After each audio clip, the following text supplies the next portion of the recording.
What is up, everybody? So we are back with another video. Today we're going to be focusing on the rear brakes. We did the front brakes. That video was posted earlier. I'll put a link here and a link in the description. But now we're focusing on the rear brakes. We're getting rid of those ugly, dumb drum brakes. I hate servicing them. I hate replacing them. I hate touching them. I just hate drum brakes. If you're a mechanic, if you know anything about cars, you hate drum brakes as well. Like, it's so bad. It's a pain in the rear to fix them, clean them, get new shoes. So instead of getting new rear drum brake shoes, we got these. And these are way better. So the cool thing about this is from Techno Tuning. This has an e-brake. A lot of these kits that people have, whether they be just anything to do disc conversion in the back, a lot of them don't have rear e-brakes. There you go. I can't say that for my life.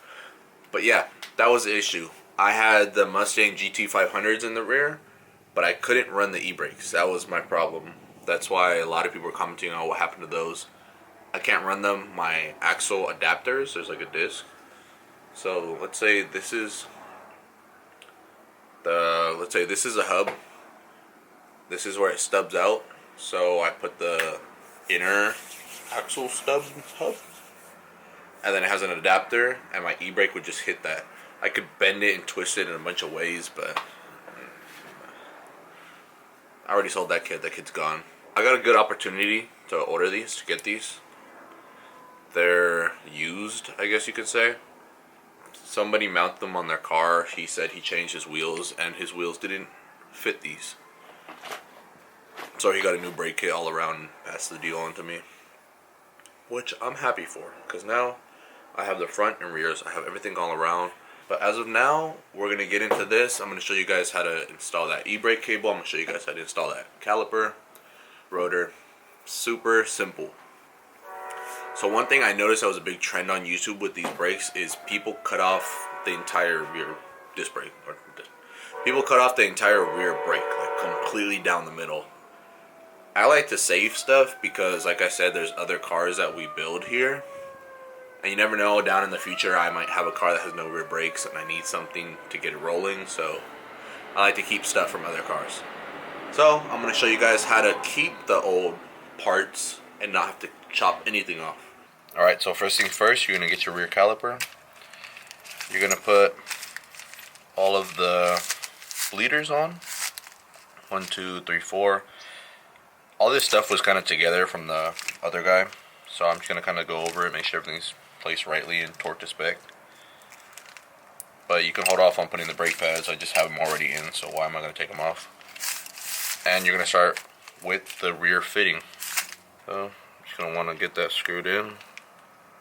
Alright, you're going to have to hand tighten it and it should be good. You don't want to go too crazy on this.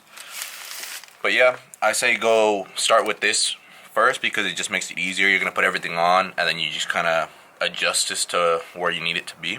And then you put the brake line on and that's it. Like, it's easy. You don't have to fiddle around, freaking break your neck and back trying to get this on. So, wheel is off.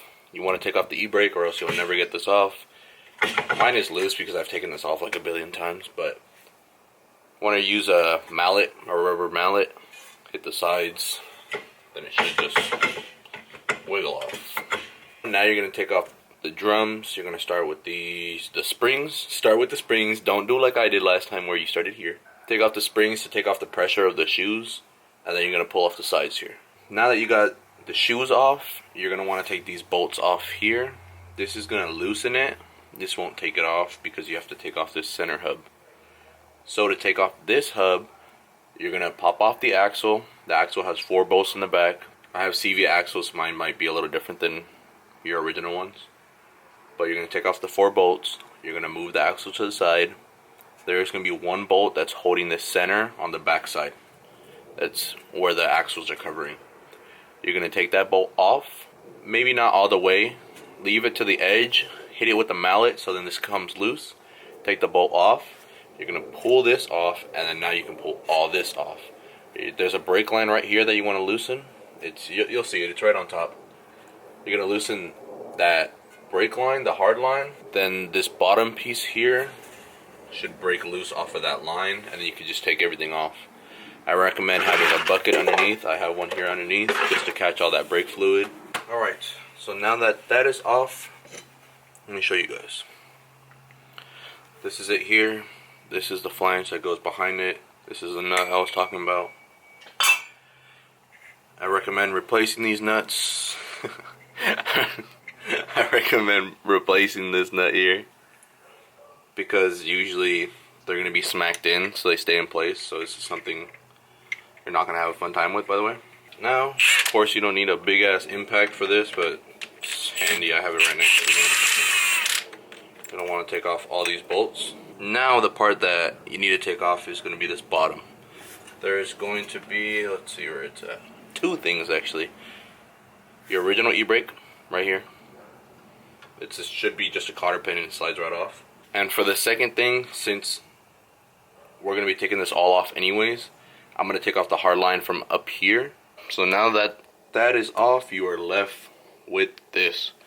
Just the bare hub assembly. Now at this stage you can clean this up, paint it, do what you got to do. I'm just going to give it a little wipe down. So with that, I'm going to put the stub all back together, the axle back together, and I'll get back to you on what's next. Alright, so now that we have the axle back together, you can see here everything's torqued down to spec. I threw on the bracket for the caliper. Then after that, you're going to want to put your rotor on right here to the face, and then you're going to put your caliper on. Alright, so like I said before, rotor's just going to go right on. After that, you're going to do these two bolts on the back. As you can see here, you're going to torque them down to 35 foot-pounds, and then from there you are going to drop your brake pads. I already started the stainless steel line here. It's pretty simple. I mean, you just unscrew this one here, screw it back in, and screw this back to that 90 that we put on back there, and adjust it to where it needs to be. I'm not going to show the e-brake just because I got to go under the car and all that, and it's all dark, but basically you're going to take the old one out. I was told to just kind of tie it out to one of these mounts here, maybe with a zip tie or something to hold it. And you're going to come, instead of going from the back, you're going to come to the front, and it's going to clip right into these. Okay. Basically when you pull the e-brake, it pulls these and it closes the brake pads. So sorry for the abrupt ending. To be honest, I lost the footage and I found it a year later, so here's the footage. But yeah, pretty much all you do is you torque your wheel back on, everything fits perfectly. And let me tell you guys, this brake kit is amazing, way better than the OEM. Next up is a brake booster. That's something I still have to do. It still has that very stock-ish feel when I hit the brakes, but it stops on a dime now. So thank you guys so much for watching. I'll see you on the next one. Peace out.